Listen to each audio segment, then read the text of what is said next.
নিজের ইগোর সঙ্গে লড়ছে, আর সেটা করতে গিয়ে ও আমাকে অপমান করছে। So I don't care anymore, যা হয় হবে। যা হয় হবে এটা বলা খুব সহজ, কিন্তু এটার কারণে তোদের সম্পর্কের মধ্যে যে চিড়টা ধরছে সেটাকে কি বাড়তে দিবি? চিড় যখন ধরেই গেছে, এখন সেটাকে জোড়া লাগালেও মেরামতির দাগ রয়ে যাবে, আর সেই দাগ আমাকে চিরজীবন মনে করাবে যে কেউ আমাকে অবিশ্বাস করেছিল। যা, তুই উপরে যা, চেঞ্জ করে নে। যাচ্ছি, তবে তুমি তোমার প্রমিস বলো না বাপি।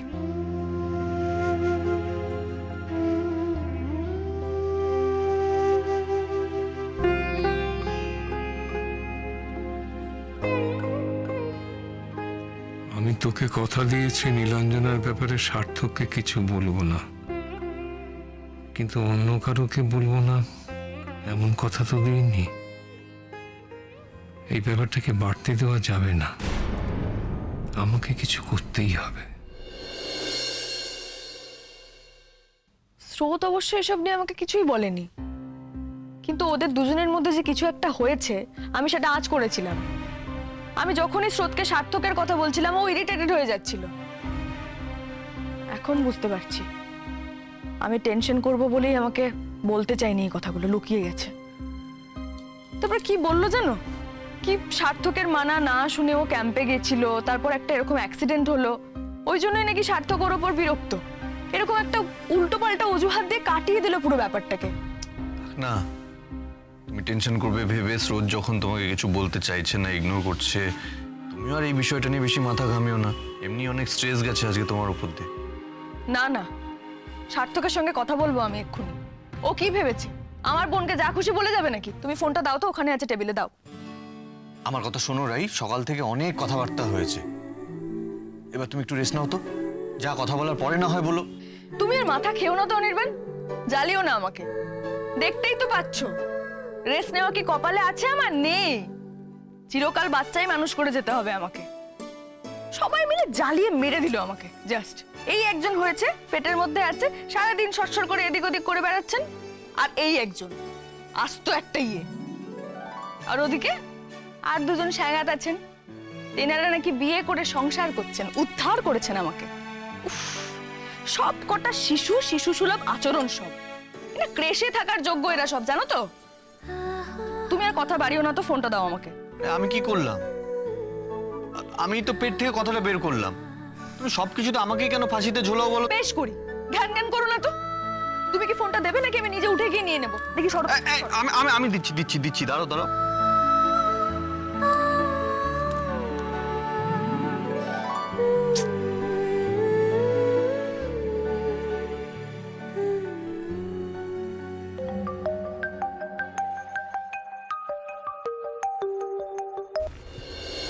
হ্যাঁ দিদি, বলো কি হয়েছে? শরীর ঠিক আছে? আমি আসবো। শরীর কি ঠিক থাকতে দেবে তোমরা? এক একজন যা খেল দেখাচ্ছ, আমার এটাই কি হাই প্রেশার হওয়ার জন্য যথেষ্ট নয় বাছা? দিদি, আমি কি কিছু করেছি? কিছু করার কি বাকি রেখেছো সার্থক? তুমি ওকে সন্দেহ কেন করছো? আচ্ছা আমি মানলাম আমার বোনটা খুবই খারাপ, ও অসভ্য, বেয়াদব, একটা আস্ত বাঁদর, কিন্তু ও কখনো কাউকে চিট করতে পারে না সার্থক। এই ব্যাপারে কিন্তু আমি 100% নিশ্চিত। আর তুমি কিনা তাকেই সন্দেহ করছো? ও, অনির্বাণদা তোমাকে সব বলে দিয়েছে? ও কিন্তু আমাকে প্রমিস করেছিল। এই তোমরা কি ক্লাস 6-7 এর বাচ্চা?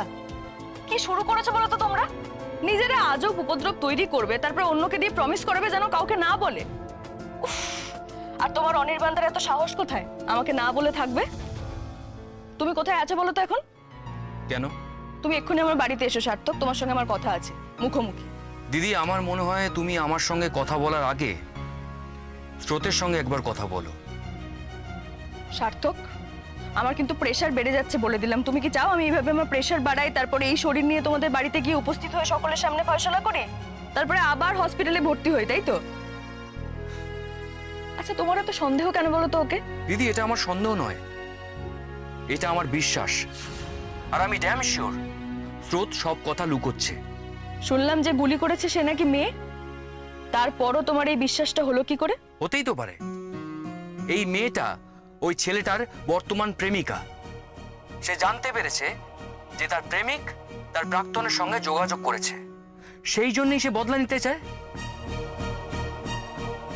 বা ছেলেটা নিজেকে আড়ালে রাখার জন্য ওই মেয়েটাকে নিযুক্ত করেছে। হাস্যকর সব যুক্তি। বি গ্রেড সিনেমাগুলো দেখা না বন্ধ করো সার্থক। দিদি, আমি জানতাম কেউ আমার পাশে থাকবে না, এটাই খুব স্বাভাবিক। তুমি আর অনির্বাণদা স্রোতকেই সাপোর্ট করবে। আফটার অল সে তো তোমাদের বেশি কাছের। দেখেছো তো, আবার একটা ছেলে মানুষের কথা বলে ফেললে তুমি সার্থক। তোমার মনে হয় আমি এতটা পক্ষপাতিত্ব করব? তারপর যেখানে এরকম একটা সিরিয়াস ম্যাটার, একটা সিরিয়াস অভিযোগ উঠেছে। সার্থক, আমি তোমাকে বলছি, শোনো ভাই, আমি সবার মধুসূদন দাদা। তুমি এসো, আমার সঙ্গে একটু আলোচনা করো, আমরা একটু আলোচনা করে ব্যাপারটাকে সহজ করার চেষ্টা করি, বুঝেছো? দিদি, তাহলে তুমি তোমার বোনকে জিজ্ঞেস করো সে কেন ওই বন্দুকবাজকে আড়াল করার চেষ্টা করছে। কিসের এত গোপনীয়তা ওর? পুলিশকে বলছে না, আমাকে বলছে না, কাউকে বলছে না। দিদি, কালকে আমি তোমার কাছে যাব, সন্ধেবেলায় যাব। তুমি তার আগে তোমার বোনের মুখ থেকে কথা বের করো। ঠিক আছে, এসো তাহলে তুমি কাল। তবে কাল আসার সময় কিন্তু মাথায় হেলমেট পরে এসো। তোমার দিদির কাছে কিন্তু মাথায় রামগাট্টা খাওয়ার হাই চান্সেস। এমনিতেই বেচারির মেজাজ টেজাজগুলো আজকাল একদম তুঙ্গে থাকে। রাখছি, হ্যাঁ?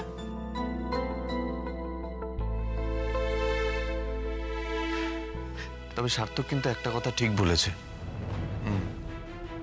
আমার মনে হচ্ছিল স্রোত কিছু একটা লুকোচ্ছে, কিছু কথা ও এড়িয়ে যাচ্ছে। যেন উপর উপর উত্তর দিচ্ছিল। কি সত্যি কাউকে আড়াল করার চেষ্টা করছে? তুমি কে এলো দেখো তো। নমিতা দি মনে হয় রান্নাঘরে আছে। ঠিক আছে।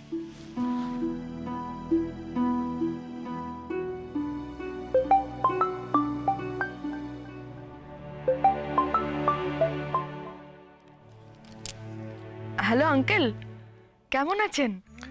আমি ভালো আছি মা, তুমি ভালো আছো? সাবধানে আছো তো? আমি খুব ভালো আছি আঙ্কেল, সাবধানে আছি। বেশ বেশ। আসলে একটা দরকারে তোমাকে এই সময় বিব্রত করলাম।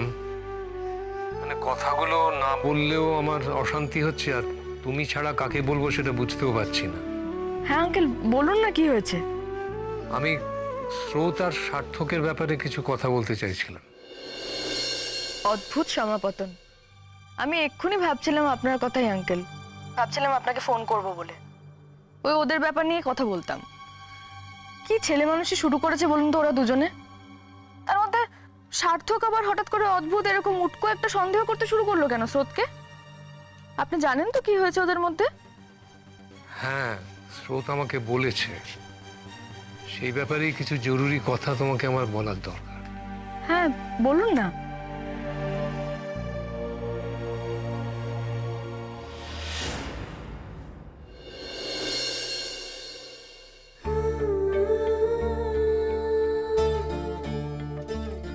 ক্যাম্পটা নিয়ে কিসের এত এক্সাইটমেন্ট ছিল তোমার? আমি এতবার বারণ করা সত্ত্বেও তুমি কথা শোনোনি। তাহলে কি সেটা কারোর সঙ্গে দেখা করার জন্য? এই তাহলে আমাদের সম্পর্ক সার্থক? এতদিন ধরে আমাকে চেনার পরও তুমি আমাকে এইভাবে অবিশ্বাস করলে, সন্দেহ করলে? আমি তোমাকে চিট করেছি ভেবে? বেশ, আমিও তোমাকে এরপর থেকে আর কিচ্ছু জানাবো না। প্রথমত, আমি মেজদি ভাইকে কোনো বিপদে ফেলবো না। ওর কথা তোমরা কেউ শুনবে না, আমি জানি। আর তুমি শুনতেও দেবে না। আর সেকেন্ডলি, তুমি আমাকে অবিশ্বাস করে যথেষ্ট অপমান করেছো। সুতরাং এই নিয়ে তো আমি কোনো কথাই বলবো না, কিচ্ছু অ্যাডমিট করবো না তোমার কাছে।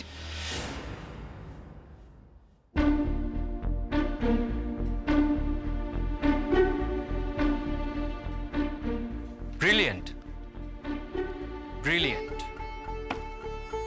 এত কড়া কড়া ওষুধ খাচ্ছ, আমি তোমাকে বলেছিলাম আর্লি ডিনার করে শুয়ে পড়তে, কিন্তু না, তুমি তো ঠিক করেই নিয়েছো যে তুমি আমার কোনো কথা শুনবে না। খুব ভালো, খুব ভালো।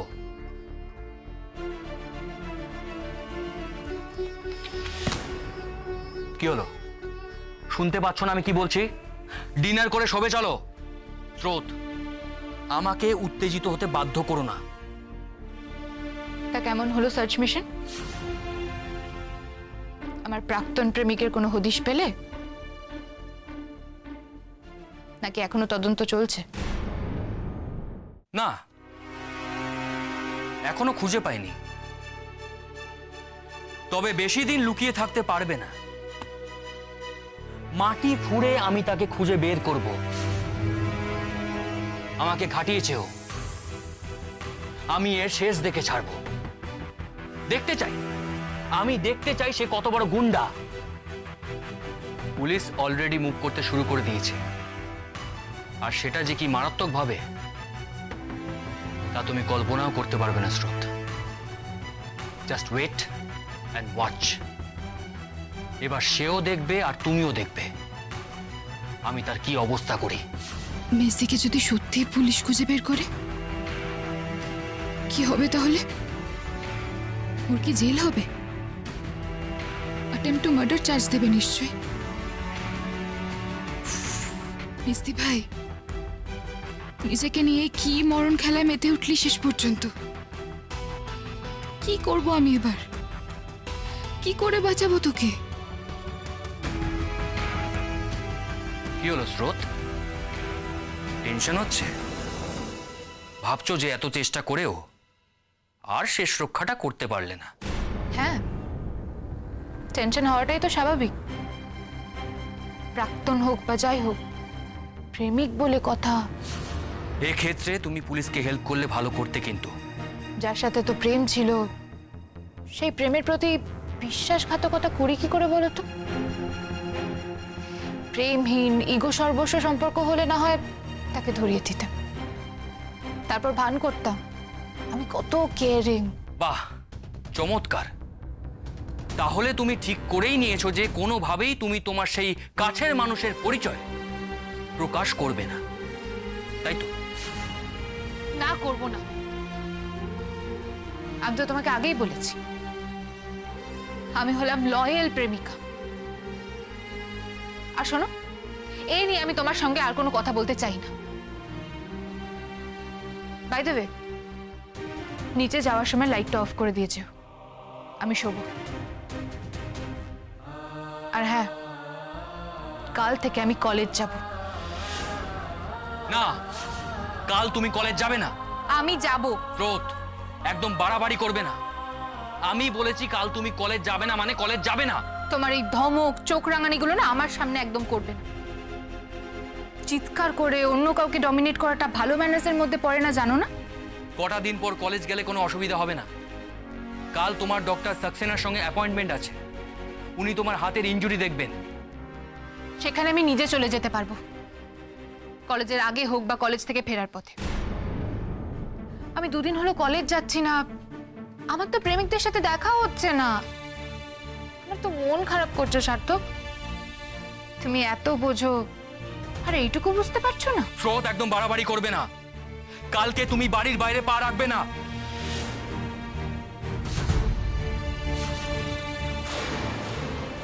আমাকে শাসন করার চেষ্টা করলে কিন্তু তুমি ভুল করবে সার্থক। আমি বাড়ি ফেরার পর থেকে একদিন আমার সাথে ভালো করে কথা বলেছো তুমি? একবারও ভালো বিহেভ করেছো? একবারও জিজ্ঞেস করেছো আমার ব্যথা কেমন আছে, আমার ব্যথা করছে কিনা? কিসের কনসার্ন তোমার? আসলে কি জানো তো, তোমার এই লোক দেখানো কনসার্নের পেছনে না তোমার ইগোটাই কাজ করছে।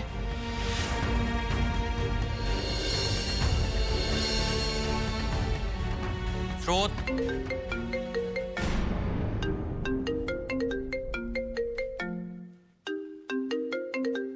দিদি ভাই, কমান্ডার, এই দিক দিয়ে চলো। এই দিক দিয়ে কেউ আসেও না আর কেউ চেনেও না। হ্যাঁ, বেকুবের মতন কথা বলছিস কিনা রে? তুই তো দিন ধরে কাম করছিস, পুলিশের লোক সব চিনে রে, কুত্তার মতো খুঁজে বাইট করবে মুদি। কতদিন যেভাবে পলাই বেড়াতে হবে কি জানি।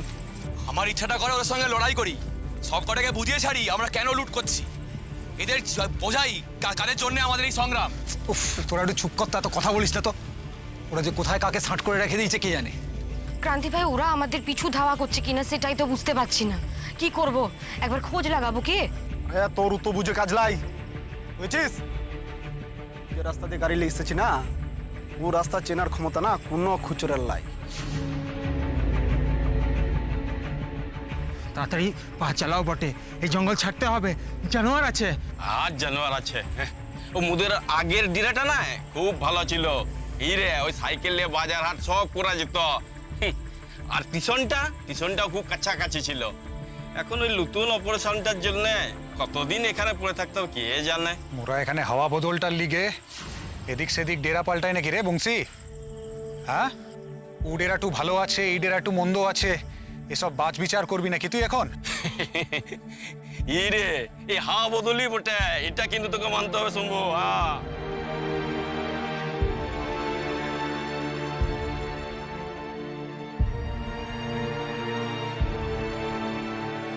কি হলো নীলাঞ্জনা, তোমার কি শরীর খারাপ করছে? তোমাকে তুলে নিয়ে যাব?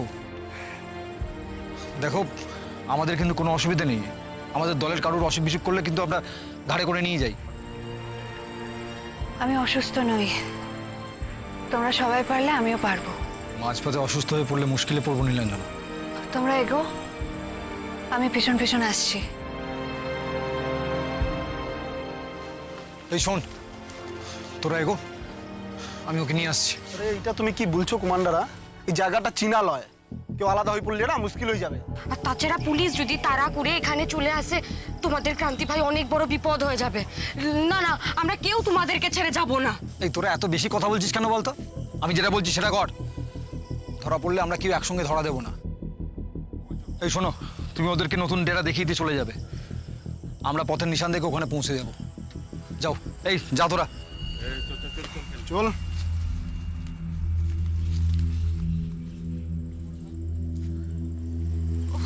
বাবা, কি হলো নীলাঞ্জনা, শরীর খারাপ লাগছে? তুমি এগিয়ে গেলে না কেন? আমি পারতাম। তোমাকে এখানে একা ফেলে আমি এগিয়ে যাব? কেন? একা রেখে গেলেই বা কি ক্ষতি? তুমি সেদিনকে বলেছিলে তোমার জীবনের সত্যিটা তুমি খুঁজে পেয়েছো, তাকে আঁকড়ে বাঁচতে চাও। আমাকে এটাও বলেছিলে যে আমার জীবনের সত্যিটা খুঁজে বার করতে। যদি বলি আমি আমার জীবনের সত্যিটা খুঁজে পেয়েছি।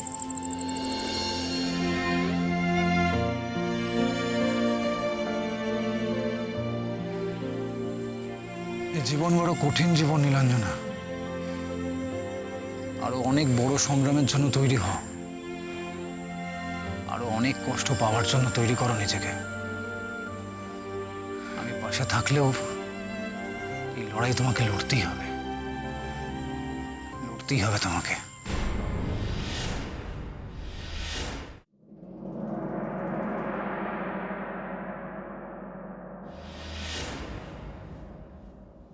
আঙ্কেল তোমায় এটা বললেন? উনি বলেছেন বলেই আমি জেনেছি। তার মানে নীলু ওই ডাকাত দলেই জয়েন করেছে। স্রোতদের মেডিকেল ক্যাম্পে ওই ডাকাত দল হামলা করে। নীলু স্রোতকে দেখতে পায় আর তখনই নীলুর হাত থেকে গুলি ছোটে। এটা অ্যাক্সিডেন্টাল না ইচ্ছাকৃত? স্রোতের ধারণা ওটা অ্যাক্সিডেন্ট। নীলু গুলি করবে বলে করেনি। স্রোতের গায়ে গুলিটা লাগার পর নীলু নাকি ওর নাম ধরে চিৎকার করে ওঠে। নীলু শেষ পর্যন্ত একটা ডাকাত দলে? ও ভাবতে পারছে এর পরিণতি কি হতে পারে? বুঝতে পারছে না ও। মানছি কোনোদিনও নিজের পরিবারের মান সম্মানের কথাও ভাবেনি, কিন্তু নিজের প্রাণের ভয়ও কি নেই ওর? এই দলটাকে পুলিশ হন্য হয়ে খুঁজছে সব জায়গায়। শুট অ্যাট সাইট অর্ডার আছে ওপর থেকে। কিন্তু তোমাদের তিন বোনের মধ্যে একজন, এটা আমি না ভাবতে পারছি না, আমার কষ্ট হচ্ছে এটা ভাবলে। সরি অনির্বাণ, তোমাকে কথা দিয়েছিলাম আমি তোমার সামনে আর ওর নাম কখনো নেব না। মুছে ফেলেছিলাম ও স্মৃতি। বিশ্বাস করতে শুরু করেছিলাম, মানিয়ে নিয়েছিলাম নিজেকে যে ও একেবারে মুছে গেছে চিরকালের মতো আমাদের সবার মন থেকে। হয়তো মাঝে মাঝে ও স্মৃতিগুলো কষ্ট দেবে আমাকে, কারণ হাজার হোক ও তো আমার সহোদরা। আমার ঠিক পরের বোন হয়ে আমার বাড়িতে এসেছিল। তবু এই কঠিন সত্যিটা আমি বিশ্বাস করতে শুরু করেছিলাম। দাদা ভাই, মা, বৌমনি কেউ এতদিন নীলুর নামটাও মুখে উচ্চারণ করেন, কারোর সামনে না। সবাই ভুলে যেতে চেয়েছিল ওকে, কিন্তু এতদিন পর এইভাবে এই রূপে যে ও আমাদের সামনে আসবে সেটা কল্পনা তো আসেনি কখনো। কিন্তু সব জেনেও আমি কি করতে পারি অনির্বাণ? কি করব আমি? আমি মাকে বলতে পারবো যে তোমার মেজো মেয়ে ডাকাত দলে যোগ দিয়েছে? নাকি মাকে এটা বলতে পারবো যে সে তার ছোট বোনকে গুলি করেছে? কিছু বলতে পারবো না।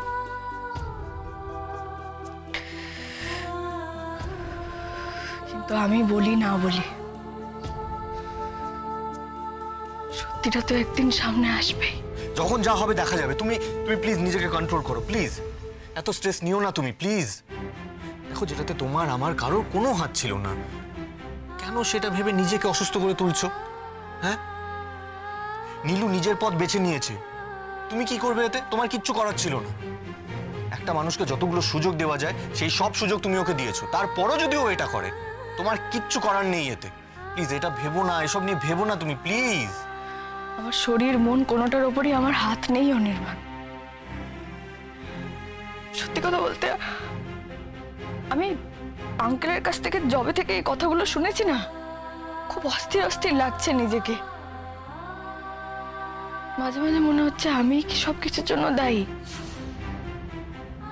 আমরাই কি নীলুকে বাধ্য করলাম এরকম একটা জায়গায় যেতে? আবার মনে হচ্ছে আমরা কি করেছি? ও নিজে থেকে যেটা মনে করেছে সেটাই করেছে। ওর ভাগ্যই আজকে ওখানে ওকে নিয়ে গেছে। আবার মাঝে মাঝে এটাও মনে হচ্ছে যে আমার শরীরটা এখন খারাপ, আমি এই যে এত অস্থির হয়ে আছি সারাক্ষণ, তার জন্য ওর কোনো ক্ষতি হচ্ছে না তো? আমি বুঝতে পারছি না আমি কিভাবে নিজেকে সান্ত্বনা দেব, আমি কিভাবে ভোলাবো অনির্বাণ। গত দুদিন ধরে আমি শুধু এটাই ভেবে গেছি, বুঝিয়ে গেছি নিজেকে, প্রশ্ন করে গেছি যে আমার কি করা উচিত, এখন কি করণীয় আমার সাথে শেয়ার করতে পারতে, সেটা তো করলে না। দুদিন ধরে এইসব কিছু নিজের মধ্যে লুকিয়ে রেখে গুমড়ে গুমড়ে থেকেছো, কোনো উপকার হয়েছে তাতে? এটা করো না রাই, করো না এটা, প্লিজ। কি করবো বলো তো অনির্বাণ, কি করবো আমি? প্রচন্ড অস্থির অস্থির লাগছিল। আর আমি সত্যি বলছি, বিশ্বাস করো, আমি নীলুকে নিয়ে আর তোমার সাথে কোনো কথা বলতে চাইনি। আমি আর ওর কোনো ব্যাপারে তোমাকে জড়াতে চাইনি। সেই জন্য এই বিষটা আমি নিজের মধ্যেই রাখতে চেয়েছিলাম, কাউকে বলতে চাইনি। আজ আর পারলাম না। এরকম একটা কথা তুমি কিভাবে নিজের মধ্যে চেপে রেখেছো সেটা আমি অনুমান করতে পারছি রাই। তবে পুরোটা বুঝতে পারছি সে কথা আমি বলবো না। তুমি আমার সাথে এই কথাটা শেয়ার করতেই পারতে, বলতে পারতে আমাকে সবকিছু। হ্যাঁ, তোমার দুশ্চিন্তা, তোমার টেনশন, এই সব কিছু কমাতে পারবো কিনা আমি জানি না রাই, তবে ভাগ করে নিতে পারতাম। এত কিছুর ভার তোমাকে একা বইতে হতো না। আমি একা কোথায়? ও সব জানে। ওকে বলেছি আমার মনের কথা উজাড় করে, কিন্তু আজ মনে হচ্ছিল তোমাকে না বললে এই ভয়ানক ব্যাপারটা থেকে আমি বেরোবার পথ পাচ্ছি না। অনেক দুদিন ধরে আমায় কিছু না বলে, তুমি জানো রাই, নিজেকে আমার থেকে দূরে করে দিয়েছিলে তুমি। তেমন কথা কি হয়েছিল আমাদের মধ্যে? হয়নি তো। আমাদের মধ্যে কি কথা হয়েছিল রাই? আমাদের মধ্যে যা সমস্যা হবে, যে কোনো সমস্যাই যদি হয়ে থাকে, আমরা দুজন দুজনের সাথে কথা বলে সেই সমস্যার সমাধান বের করব। বলিনি? সব প্রতিকূলতা হাতে হাত রেখে কাটাবো। বলিনি এই কথাগুলো? কেন বলো তো অনির্বাণ? যখনই সবকিছু থিতু হয়ে আসে, তখনই এক একটা ঢেউ এসে কেন সবকিছু ভেঙে দেয় বলো তো? আসুক না, যত ঢেউই আসুক, কিচ্ছু ভাঙবে না। তুমি বিশ্বাস রাখো আমার উপর, ভাঙবে না কিচ্ছু। কয়েকটা প্রশ্ন বারবার আমার মাথায় ঘুরছে, কিন্তু জুৎসই জবাব পাচ্ছি না। কিরকম? নীলু নীলু ওখানে কিভাবে গেল? আর ওরকম একটা দলের সঙ্গেই বা কিভাবে পরিচিত হলো? শ্রুতি বা কিভাবে জানলো যে ও ওখানে আছে? ও ও কি সব জেনে শুনে তাহলে? আঙ্কেল কি তোমায় এ ধরনের কিছু বলেছে? না, আঙ্কেল আমাকে বললেন যে স্রোত নিশ্চিত নীলুই গুলিটা চালিয়েছিল, কিন্তু হতে পারে সেটা অ্যাক্সিডেন্টালি হয়েছে, ও ইচ্ছে করে করতে চায়নি। স্রোত কোনোভাবে নীলুর নামটা তুলে ওকে পুলিশে ঝামেলার মধ্যে ফেলতে চায় না। আচ্ছা অনির্বাণ, স্রোত কি ওই জন্যই ওখানে যাওয়ার জন্য এত জেদ করছিল? ও জানতো নীলু ওখানে আছে, আর নীলুই বা ওরকম একটা দলে কেন যোগ দিল বলো তো? আমি না কিছু বুঝতে পারছি না। আমি এগুলো ভেবে মাথা খারাপ হয়ে যাচ্ছে আমার। হোয়াট? নীলু টেররিস্টদের হাতে? Are you sure? হ্যাঁ অনির্বাণ দা, যতটা শিওর হওয়া যায় আমি ততটা শিওর, কিন্তু কোনোভাবে এই খবরটা যেন দিদি ভাইয়ের কানে অবধি না পৌঁছয়।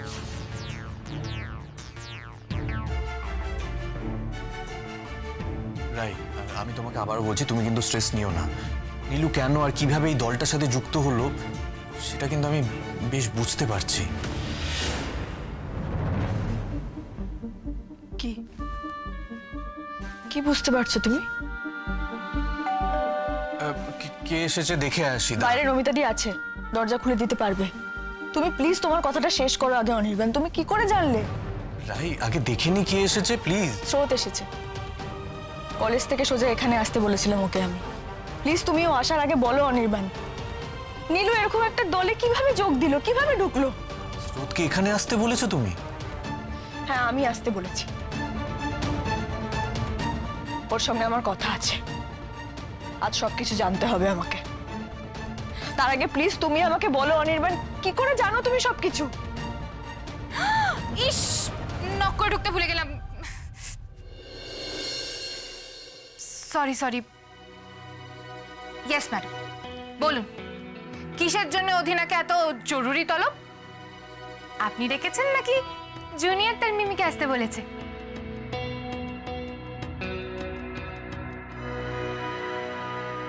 কি হলো, দুজনের মুখটা এরকম বাংলার পাঁচের মতন হয়ে আছে কেন?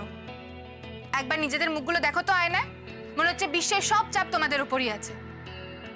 কি হয়েছে রে দিদি ভাই, এরকম জরুরি তলব পাঠালি কেন? আমি কিন্তু আর কিছু করিনি, কোনো ঘটনা ঘটাইনি। ভালো মানুষের মতন কলেজ গেছিলাম, ক্লাস করলাম, এখন বাড়ি ফিরছি। বুঝেছি, বস এখানে, বস।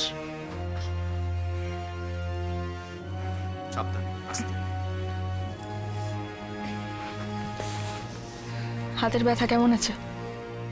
আছে, এখন কিছুদিন জ্বালাবে। বাদ দে, এই নিয়েই তো জীবন, আর জীবন মানেই যন্ত্রণা। কি খাবি? তোর মুখ দেখে তো মনে হচ্ছে ঝাড় খাওয়াটাই আমার কপালে আছে।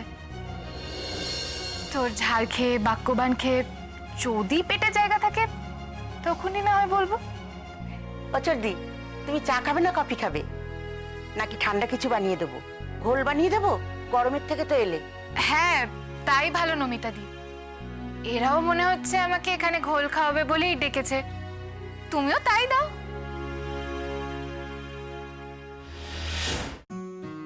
কি ব্যাপার বলো তো তোমাদের?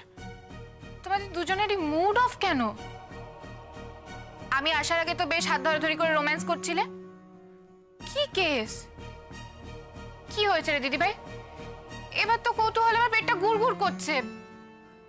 অনির্বাণদা, তুমি কিছু বলবে? মুডটা যে আমারও ভালো না লিটল সিস, সবকিছু কেমন যেন গোলমাল হয়ে যাচ্ছে। আবার এই কথার প্যাচ। এই টেনশন না আমার আর সহ্য হচ্ছে না। কি হয়েছে তাড়াতাড়ি বলো, নাহলে কিন্তু আমি চললাম।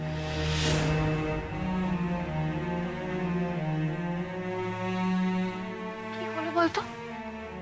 কিছু বলবিও না, আবার হাত ধরে টানছিস। বলবো, তার আগে আমার দিকে ভালো করে তাকা। তাকালাম। কি আমার শরীর ঠিক আছে কিনা দেখছিস? বোঝার চেষ্টা করছি আমার কাছ থেকে আর কি কি লুকিয়ে রাখছিস। ঠিক করে বলতো, আর কি কি গোপন করে রেখেছিস স্রোত? লুকিয়ে রেখেছি তোর কাছে? কি মুশকিল, এরকম গুগলি দিচ্ছিস কেন? তোর কাছে আমি কি লুকোবো? আর লুকোবার মতন আছেটাই বা কি আমার? তাই তো জানতাম আমি। তোকে তো আমি সোজা সাপ কথার মানুষ হিসেবেই জানতাম স্রোত। কিন্তু এখন যে সে বিশ্বাস ডাল খাচ্ছে আমার। তুই আমার কাছ থেকে যা যা লুকোচ্ছিস, আজকে কিন্তু সেই সব কথা আমি জানবো তোর কাছ থেকে। বল। দিদিভাই, তুই কি বলছিস আমি কিছুই বুঝছি না। আচ্ছা, তুইও কি সার্থকের ওই আমার প্রাক্তন প্রেমিক নিয়ে আজগুবি থিওরিটা বিশ্বাস করছিস? তাই তোর মনে হচ্ছে আমি তোর কাছে কিছু লুকোচ্ছি? সত্যি কথা বলতে, বাইরের কেউ এসেও যদি এখন বলে, এই ধরনের কথা বলে, তাহলে আমি একবার হলেও হয়তো বিশ্বাস করে নেব স্রোত। কেন জানিস? কারণ এতদিন আমি জানতাম আমার বোন স্রোত এমন কিচ্ছু করবে না যা ঠিক নয়।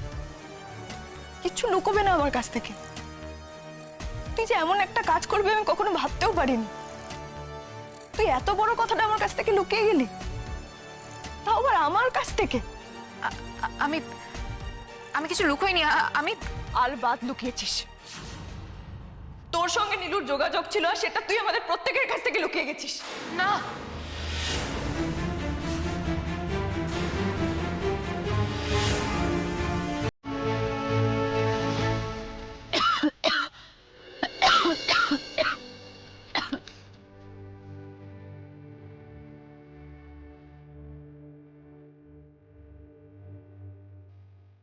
ও বাবা, এ তো যা দেখছি আর সারা রাতও চাল ফুটে সেদ্ধ হবে না। চেষ্টা করছি তো বাবা। দাঁড়াও।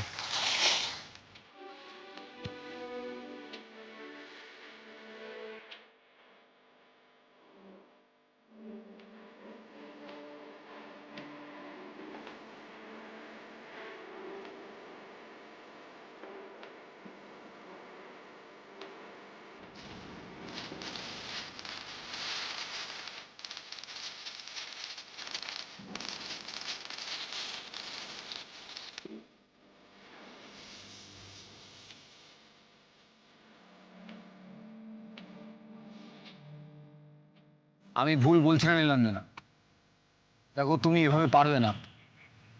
হয়তো দেখবে কোনদিন ভাত বসিয়ে পুলিশের তাড়ায় আবার পালাতে হবে। খিদের তেষ্টা, অসুখ বিসুখ কোনো কিছুই পরোয়া করলেই আমাদের চলে না। আমরা যে মিশনে থাকি না, তাতে মৃত্যু ভয় থাকলেও আমরা বেঁচে থাকার চেষ্টাই করি। যেমন করি হোক আমাদেরকে ওই অবলা, অসহায়, নিপীড়িত মানুষগুলোর জন্য বেঁচে থাকতে হয়।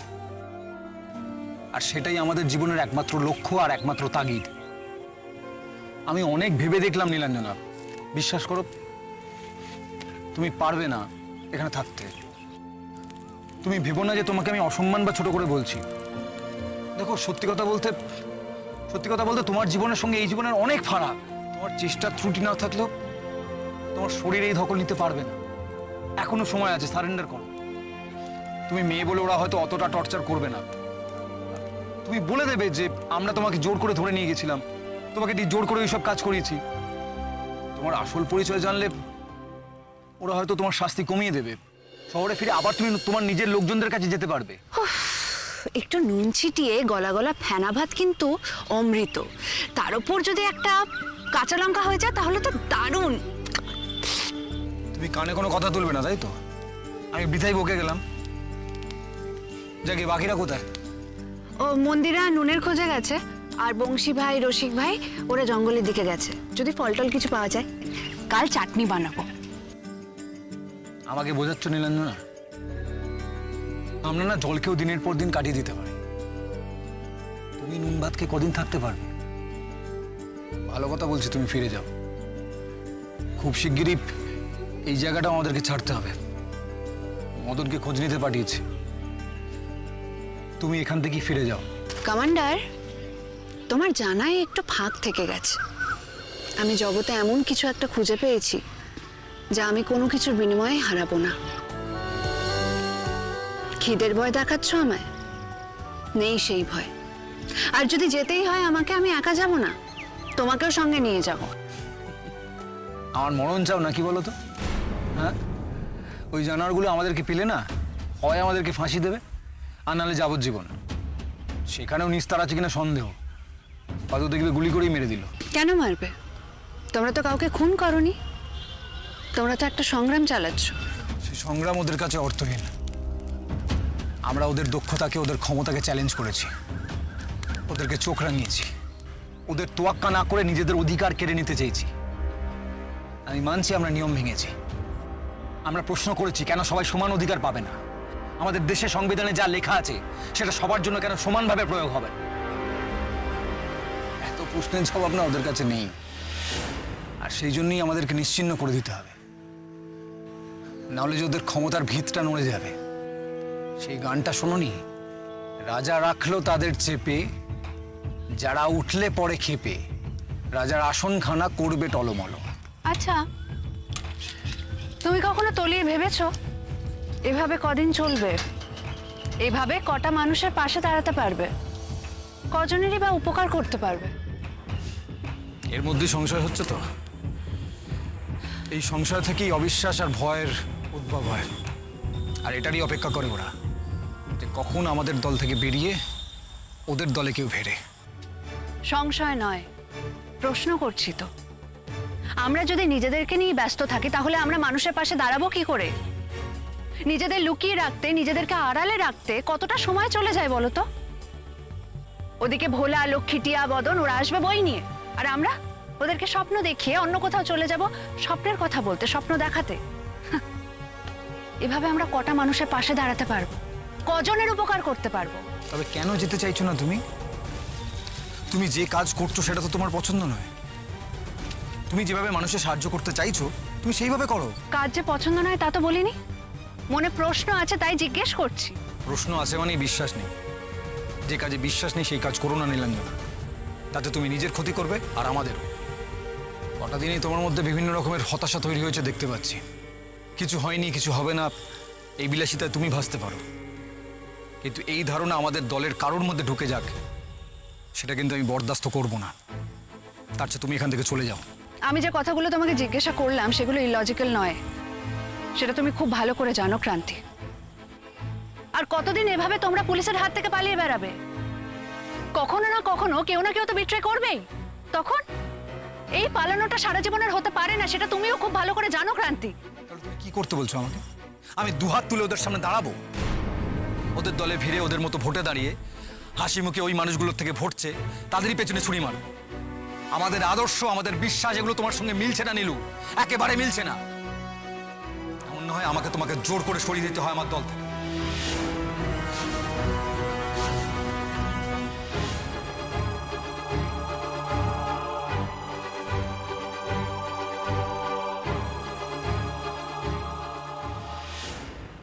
তুই এখনো চুপ করে আছিস? বুঝতে পারছিস না স্রোত, আমি সবটা জেনে গেছি। আমি আজকে তোর কাছ থেকে সবকিছু জানতে চাই স্রোত।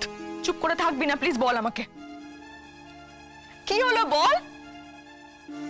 সব যখন জেনেই গেছিস আবার প্রশ্ন করছিস কেন? বাজে কথা বলিস না প্লিজ। এই কথাগুলো লুকিয়ে রেখে কি প্রমাণ করতে চাইছিস তুই? নিজেকে বিরাট মহান ভাবছিস? স্রোত, তোর কি একবারও মনে হয়নি যে ওখানে এত লোক থাকতেও তোর গায়ে কেন গুলিটা চললো সেটা ভেবেও তোর কাছের মানুষরা কেউ খতিয়ে দেখবে না? এই কাজটা কে করলো, কেন করলো?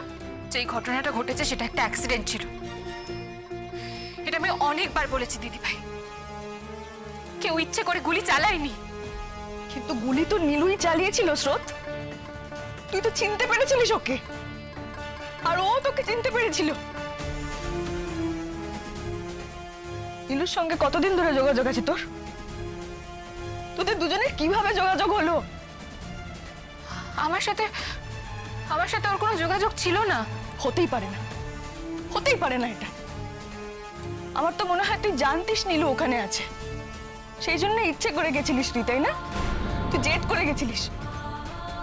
তার মানে গোটা এই দীর্ঘ সময়টা যখন আমরা ভাবছি নীলু হারিয়ে গেছে, নীলুর সঙ্গে আমাদের যোগাযোগ ছিন্ন হয়ে গেছে, সেই গোটা সময়টা তোর সঙ্গে যোগাযোগ ছিল। তুই জানতিস সবটা। সেইও চলে যাওয়ার পর থেকে তুই জানতিস ও কোথায় আছে, কেমন ভাবে আছে, কিভাবে আছে।